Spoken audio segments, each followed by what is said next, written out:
Hello everyone. हम लोग जो है ना डिस्कस कर रहे थे क्लोज पैकिंग ऑफ स्फीयर्स। तो देखो, पहले ही मैंने बताया है कि क्रिस्टल में, किसी भी क्रिस्टलाइन सॉलिड में जो कंस्टिट्यूएंट पार्टिकल्स का अरेंजमेंट होता है ना, वह एक रेगुलर ऑर्डर में होता है और वह 3 डायमेंशनल स्पेस में होता है।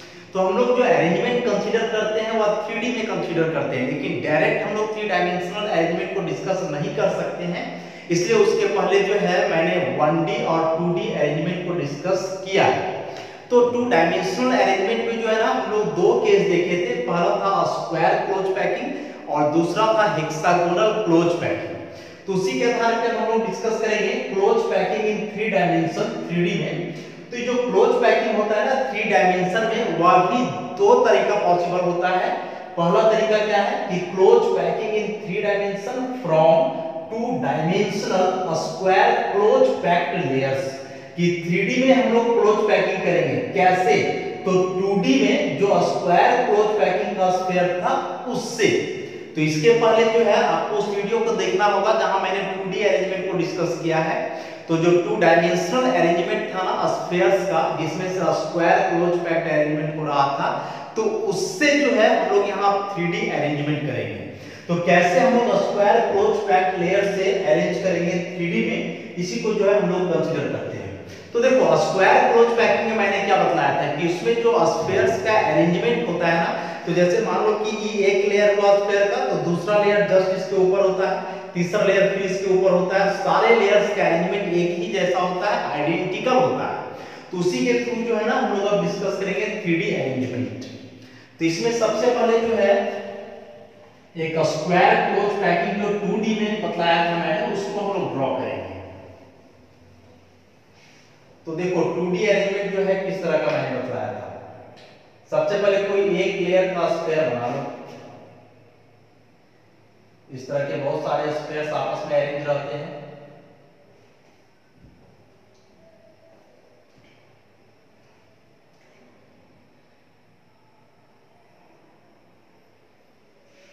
ऐसे एक के जस्ट नीचे दूसरा स्फीयर होगा।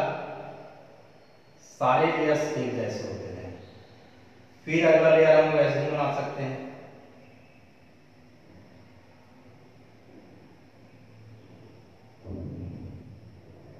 सारे स्फीयर्स को कोशिश करेंगे कि एक जैसा रहे साइज में।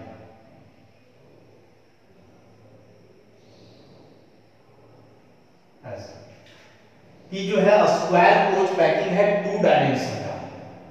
इसमें से जो है ना देखो, एक के ऊपर 10 दूसरा स्फीयर है, इस तरह का अरेंजमेंट एक जैसा है, जिसको हम लोग पूरे को जो है मान लें लेयर ए। अब अगला लेयर जो इसमें बनेगा ना जस्ट इसके ऊपर, जैसे पूरा लेयर है तो अगला लेयर फिर इसके ऊपर हम लोग को बनाना है, फिर इसके ऊपर लेयर बनेगा। तो उसको 3D में हम लोग कैसे शो करेंगे उसी को भी देखते हैं। तो देखो अगला लेयर इसमें हम लोग कैसे बनाएंगे। तो एक लेयर हुआ, अगला लेयर के लिए क्या करना है कि इस स्फीयर का आधा पोर्शन और इसका आधा पोर्शन को हम लोग कंसीडर करेंगे और ऐसे इसको सर्कुलर जो है मिला देना है। तो बस फिर इसका हाफ पोर्शन लेंगे और फिर इसको इसका हाफ से मिलाएंगे। वैसे ही फिर इसका हाफ लेंगे,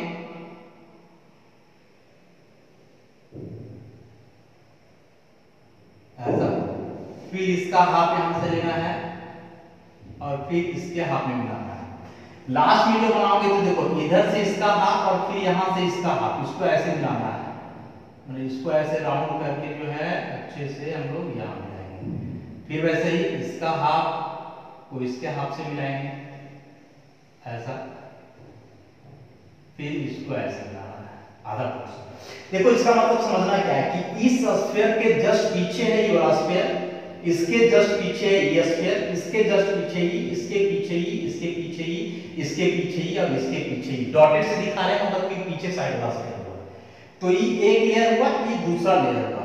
ऐसे ही अगला लेयर बनाएंगे, फिर से ऐसे ही करना है। इसका हम लोग हाफ लेंगे और उसको जो है मिलाएंगे इसके हाफ में। फिर यहाँ इसका हाफ लेंगे और इसको मिलाएंगे इसके हाफ में। फिर यहाँ इसका हाफ लेना है, इसको मिलाना है इसके हाफ में। और फिर वैसे इसका हाफ यहाँ से लेकर के जो है इसको मिलाना है इसका हाफ यहाँ, कॉर्नर वाला पे ध्यान रखना है। फिर इसका हाफ लेकर के मिलाओ इसके हाफ में। ऐसा मतलब यहाँ का आधा फिर इसका आधा, वैसे ही फिर इसका आधा लेकर के इसके आगे में मिलाएंगे, फिर इसका आधा लेकर के इसका। तो ये अगला लेयर का मतलब इसके पीछे ई स्फीयर है, फिर इसके पीछे ई वाला स्फीयर है। वैसे ही अगला लेयर बनाना चाहे तो ऐसे ही बना सकते हैं हम लोग कि ले लो इसका आधा और फिर इसका आधा, ऐसे ही इसका हाफ और इसका हाफ, फिर इसका हाफ और इसका हाफ, वैसे इसका इधर से हाफ लेकर के जो है मिला देंगे हम लोग इस तरफ, देखो ऐसा, फिर इसका हाफ और इसका हाफ, ऐसे ही करके इसको मिलाते जाना है। इस तरह से जितना लेयर हम लोग चाहे उतना बना सकते हैं। तो देखो इसको जो है मैंने कंसीडर किया था लेयर ए, तो क्या बताया कि जैसे एक लेयर है इसके जस्ट ऊपर दूसरा लेयर है, मतलब एक स्फीयर दूसरे को टच करेगा, मतलब सारे लेयर का एलिमेंट एक ही जैसा होता है। तो यदि इसको लेयर ए माने तो ये भी ए होगा, this one is also A and this one is also a. तो इस टाइप के अरेंजमेंट को हम लोग बोल सकते हैं ए टाइप अरेंजमेंट, ए टाइप अरेंजमेंट ऐसा। तो सबसे पहले क्या किया मैंने कि जो स्क्वायर क्लोज पैकिंग का लेयर था 2D का, उसका एक लेयर ड्रॉ किया और इसी एक लेयर के बाद अगला लेयर बनते गया, जिसको डॉटेड लाइन से हम लोगों ने शो किया है। और इस तरह से जो है 3D अरेंजमेंट इसका होगा।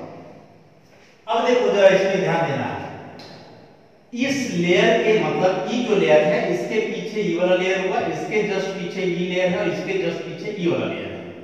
तो कोई भी स्फीयर को हम लोग यहां से लेते हैं, तो देखो क्या बताया था मैंने कि इस स्फीयर के पीछे ई वाला स्फीयर, इसके पीछे ई वाला स्फीयर, इसके पीछे ई स्फीयर, इसके पीछे ई, इसके पीछे ई। वैसे ही ई वाला स्फीयर के पीछे भी कोई स्फीयर यहां होगा जिसको दिखाया नहीं गया है, लेकिन बाकी लेयर के एलिमेंट से हम लोगों को समझना पड़ेगा कि वह किस प्रकार का है। तो इसके पीछे जैसे ये स्फीयर है, इसके पीछे ई है, इसके पीछे ई है, वैसे ही इसको जो नेक्स्ट लेयर है ना उसका 4 स्फीयर हम लोगों ने कंसीडर किया है। देखो ये 4 स्फीयर, अब इसके सामने वाला इसको मिला दोगे यदि यहां से, तो मिलाने के बाद देखो एक स्क्वायर के जैसा बनेगा, ऐसा एक स्क्वायर बनेगा यहां से, देखो इस तरह का स्क्वायर बनेगा। और फिर सामने वाला जो 4 स्फीयर है उसका सेंटर कंसीडर करो, 1 2 3 4, इसको भी मिला दो तो यहां से भी एक स्क्वायर बनेगा ऐसा। 2 स्क्वायर बना, दोनों स्क्वायर को आपस में कनेक्ट कर दो ऐसा, तो देखो एक क्यूब बन जाएगा, एक क्यूब बन गया। और जो क्यूब बना है ना, क्यूब का जो 8 कॉर्नर है, 8 कॉर्नर पे देखो इसका पार्टिकल है, 8 कॉर्नर पे पार्टिकल होगा इस तरह का। ई वाला कोना में ये पार्टिकल है, इस कॉर्नर में ये पार्टिकल है, ई वाला कोना में ये पार्टिकल है, और यहाँ भी एक पार्टिकल है पीछे का लेयर में जो हम लोग को दिखाई नहीं दे रहा है, लेकिन वहां पार्टिकल है। वैसे ही सामने का 4 कॉर्नर, तो ई वाला कॉर्नर में देखो ये पार्टिकल है, इस कॉर्नर में ये वाला पार्टिकल है, इस कॉर्नर में ये वाला पार्टिकल है और इस कॉर्नर में ये पार्टिकल है। तो 8 कॉर्नर्स पे 8 पार्टिकल्स है और अरेंजमेंट होने के बाद एक क्यूब बन रहा है, इसलिए इसको हम लोग बोलते हैं क्यूबिक अरेंजमेंट, क्यूबिक अरेंजमेंट इन 3 डायमेंशन। अब चूंकि पार्टिकल्स यहां केवल कॉर्नर्स के हैं, क्यूबिक अरेंजमेंट जिसको हम लोग बोलेंगे। अब क्यूबिक अरेंजमेंट जो है हम लोगों ने पढ़ा है कि सिंपल क्यूबिक भी हो सकता है, बॉडी सेंटर्ड भी हो सकता है और फेस सेंटर्ड भी हो सकता है, तो वह डिपेंड करेगा पार्टिकल के पोजीशन पे। लेकिन फिलहाल इस फिगर से यदि हम लोग यहां से जानना चाहें तो यहां हम लोगों ने क्या देखा कि जो क्यूबिक अरेंजमेंट होता है ना 3 डायमेंशन का, वह कैसे बनता है, तो 2 डायमेंशन में जो स्क्वायर क्लोज पैकिंग का अरेंजमेंट होता है उसके द्वारा, कि उसमें जो एक लेयर का स्फीयर होता है उसके जस्ट ऊपर दूसरा लेयर रखा जाता है, फिर उसके ऊपर तीसरा लेयर, मतलब सारे लेयर्स का अरेंजमेंट इसमें आइडेंटिकल होता है और तब जाकर के जो है क्यूबिक अरेंजमेंट बनता है 3D में। क्योंकि सारे लेयर्स एक टाइप के हैं इसलिए इसको हम लोग ए टाइप का अरेंजमेंट बोल सकते हैं। अब मान लो कि यदि यहां इसके जो क्यूब बना है ना, तो क्यूब का 8 कॉर्नर में तो 8 पार्टिकल आ गया है। अब यदि इस क्यूब का बॉडी सेंटर में कोई पार्टिकल है, मतलब वह बीसीसी अरेंजमेंट टाइप का हो जाए, तो वह बॉडी सेंटर वाला पार्टिकल इस 8 कॉर्नर के पार्टिकल को टच करेगा। मतलब इमेजिन करो ना एक बॉक्स, इसको तो ऑलरेडी मैंने पहले भी बताया है एक बॉक्स है, वो बॉक्स का आठों कोना में 8 बॉल को रख दो और एक बॉल को उस बॉक्स का जस्ट बीचों बीच रखो। तो जो बीच वाला बॉल है ना वो आठों कॉर्नर वाले बॉल को टच करेगा। और इसके पहले कोऑर्डिनेशन नंबर एक टर्म मैंने डिस्कस किया है कि क्लोज पैक्ड अरेंजमेंट में एक पर्टिकुलर स्फीयर और कितने स्फीयर्स को टच कर रहा है वह उसका कोऑर्डिनेशन नंबर कहलाता है। तो इस केस में यदि कोई पार्टिकल बॉडी सेंटर में है तो वह 8 कॉर्नर पार्टिकल्स को टच करेगा, इसलिए यहाँ जो कोऑर्डिनेशन नंबर है वह कितना के बराबर हो जाएगा, 8 के बराबर। तो इस केस में कोऑर्डिनेशन नंबर हम लोग बोलेंगे 8 कि जब क्यूबिक अरेंजमेंट हो, क्यूबिक में जब पार्टिकल बॉडी सेंटर में हो, उस केस में जो इसका कोऑर्डिनेशन नंबर होता है वह कितना के बराबर होता है, 8 के बराबर होता है। तो यह पहला तरीका था 3D अरेंजमेंट का, जिसमें हम लोगों ने क्यूबिक अरेंजमेंट देखा यह कैसे बना था। तो जो 2D अरेंजमेंट था स्क्वायर क्लोज पैकिंग का, उससे जो है हम लोग कंसीडर किए इसको। अब इसका दूसरा टाइप हम लोग जो है कंसीडर करेंगे।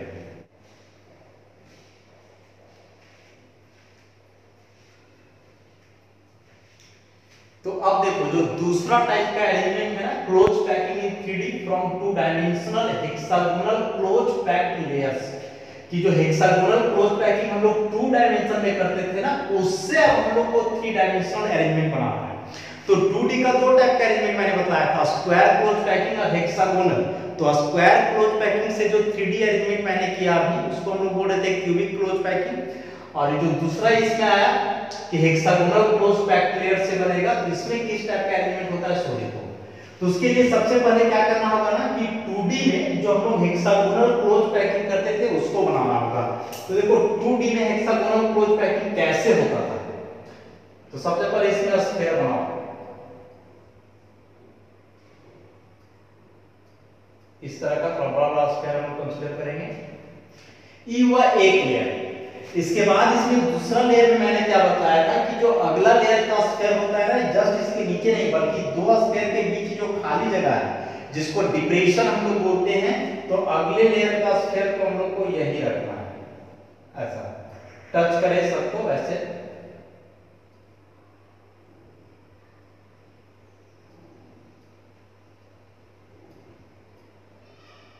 फिर अगला स्फीयर को यहां रखेंगे हम लोग इस तरह का, फिर अगला स्फीयर को यहां रखेंगे, फिर अगला स्फीयर यहां ऐसे। फिर जब नेक्स्ट लेयर का स्फीयर बनेगा तो ये हो जाएगा पहले वाला के जैसा, मतलब फिर यहां इसको ऐसे डिक्रेशन में रखते जाओ इस तरह से।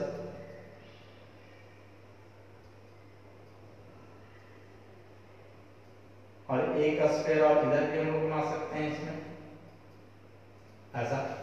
फिर अगला लेयर बनाओगे तो इसके जैसा बनेगा, इस तरह का एलिमेंट दिखा सकते हैं हम लोग। इसको टच करवाना है अच्छे से।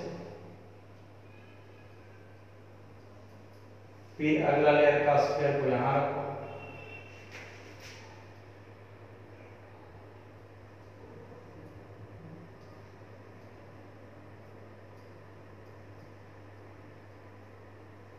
और फिर एक स्फीयर को हम लोग यहां रखेंगे ऐसा। मतलब यदि इसको हम लोग मान लें लेयर ए, तो इसका एलिमेंट दूसरे जगह किसको मानेंगे बी, फिर पहले वाला के जैसा जिसको मानेंगे ए, और फिर इसके जैसा जिसको मानेंगे B. Alternate order A B type का एलिमेंट इसको हम लोग बोल सकते हैं। तो देखो इस टाइप का यदि एलिमेंट हम लोग किया स्फीयर का, तो बहुत सारा खाली जगह बच जा रहा है। तो ये सब खाली जगह को हम लोग क्या बोलते हैं, वॉइड। देखो ये सब जो खाली जगह यहाँ बच रहा है ना, इस सब को हम लोग बोलते हैं वॉइड या इंटरस्टिशियल साइट। वॉइड जैसे को हम लोग क्या बोलते हैं, इंटरस्टिशियल साइट ऐसा, वैकेंट स्पेस को। अब इसमें जो इंटरस्टिशियल साइट या जो वॉइड बन रहा है ना, वह 2 तरह का बन रहा है।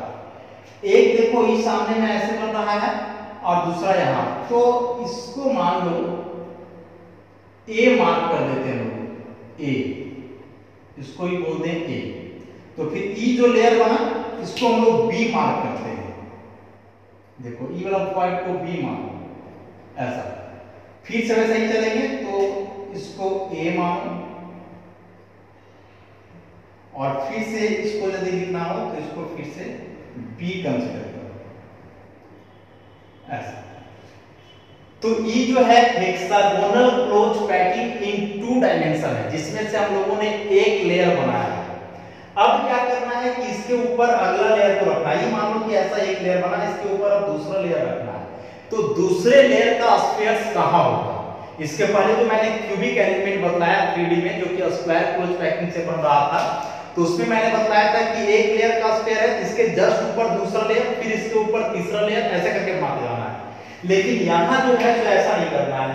यहाँ जो अगला लेयर का स्फीयर बनेगा तो उस स्फीयर को या तो आप इस वॉइड ए पर रख सकते हो या तो वॉइड बी पर, दोनों जगह रखना पॉसिबल नहीं है। इसलिए सारे स्फीयर को या तो ऐसे ए पर रखते जाओ, ए को ढकते जाओ सब जगह, या फिर सारे स्फीयर को बी से ढकते जाओ, ऐसे इस तरह से। तो जो सेकेंड लेयर का स्फीयर इसमें आएगा वह स्फीयर को हम लोग आइदर वॉइड ए पर रख सकते हैं या फिर वॉइड बी पर रख सकते हैं। इसको भी हम लोग यहाँ से हटाते हैं, ये तो 2D का था, 3D में हम लोग देखते हैं। अब हम लोग क्या करते हैं ना, इस पूरे लेयर को अलग से कंसीडर करेंगे। तो देखो जो अगला लेयर का स्फीयर है उसको क्या बोले ना कि या तो ए के ऊपर रखेंगे या तो बी के, दोनों में से कहीं एक ही जगह रखना है, दोनों जगह हम लोग नहीं प्लेस कर सकते हैं। इस केस में भी हम इसको बी के ऊपर रखते हैं, तो बी के उस पर कैसे रखेंगे जरा देखो।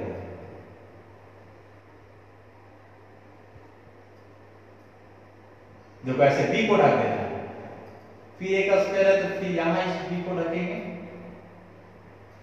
फिर एक स्फीयर और बनाओ, ऐसे बी के ऊपर सारे स्फीयर को रखना है ऐसा। फिर देखो यहां तो इस बार इस बी को ढकना है ऐसा, फिर इस बार इस बी को ढकना है। ध्यान रहे कि सारे स्फीयर एक दूसरे को टच करना चाहिए। फिर इस बार इस बी को ढकना है ऐसा। इसी प्रकार से जो है आगे बढ़ते जाएगा। तो ई वाला लेयर हुआ ए लेयर, इसके बाद जो दूसरा ब्लू वाला से बनाया डॉटेड लाइन से, इसको मान लो बी लेयर ऐसा। अब इसके ऊपर तीसरा लेयर बनेगा, तो तीसरा लेयर का भी अलग अलग कंडीशन होगा जिसको आगे हम लोग देखेंगे। अब यहां तक में क्या देखना है सो देखो कि जो दो टाइप का खाली जगह था ना ए और बी, तो ए जहां जैसे था वो तो वैसे ही रह गया और बी के ऊपर हम लोग स्फीयर को अरेंज किए। अब जब बी के ऊपर स्फीयर को अरेंज किए तो ऐसा करने के बाद देखोगे एक नया टाइप का भी वॉइड बन रहा है। कि जो नया टाइप का वॉइड बन रहा है, देखो ये जगह है, देखो ये सब वॉइड, ये नया टाइप का वॉइड क्रिएट हुआ, यहां देखो ऐसा। तो ये सब जो नया टाइप का वॉइड हुआ ना, इसको मान लो सी ऐसा। तो ए और बी ये दोनों वॉइड पहले से था और एक नया वॉइड यहां क्रिएट हुआ, उस वॉइड को हम लोग क्या बोलेंगे सी।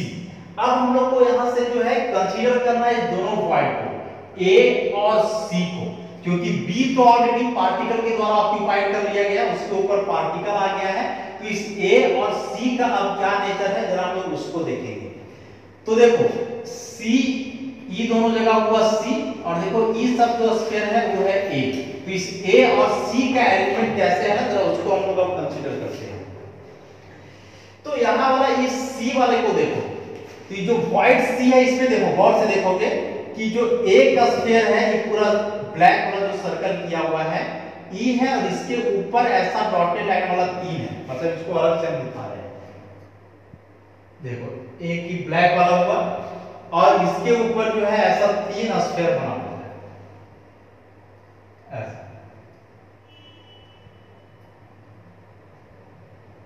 एक स्फीयर में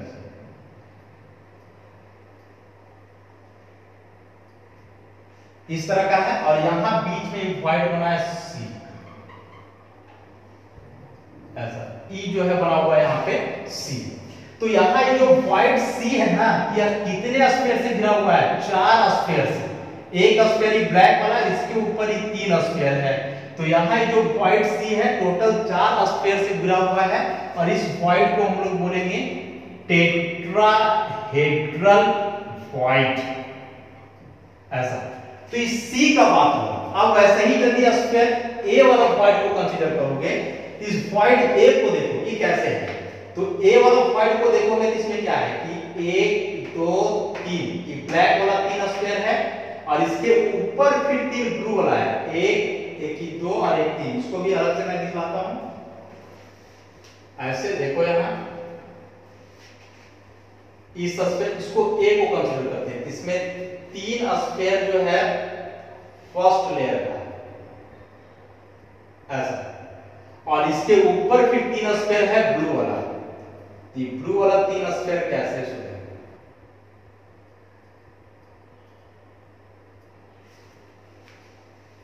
और एक स्फीयर इसमें ऐसा, और यहां पे है ए। इसको देखो यहां जो ये है, इसी फिगर को यहां काट करके अलग से बनाया है।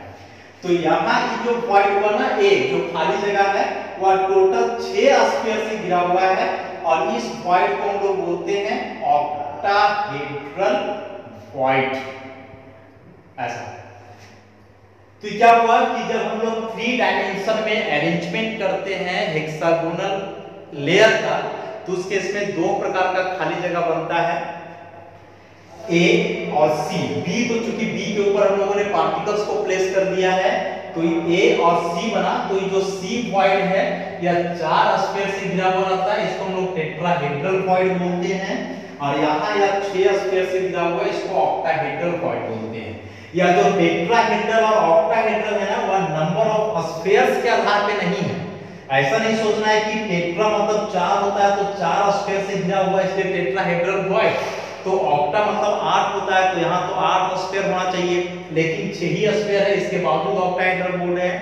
तो नहीं, स्फीयर के आधार पे यहाँ वॉइड का नाम नहीं है, बल्कि जो वॉइड क्रिएट होता है उस वॉइड का अरेंजमेंट किस प्रकार का है, तो उस वॉइड का अरेंजमेंट के आधार पे इसका नाम पड़ा है।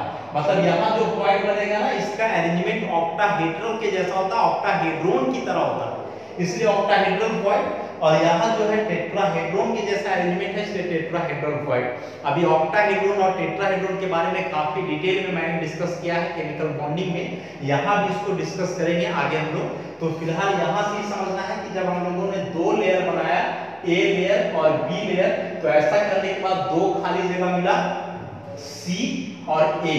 सी जो कि 4 स्फीयर से घिरा हुआ है, टेट्राहेड्रल वॉइड बोलेंगे, और ए जो कि ऐसा 6 स्फीयर से घिरा हुआ है, उसको हम लोग ऑक्टाहेड्रल वॉइड कंसीडर करेंगे।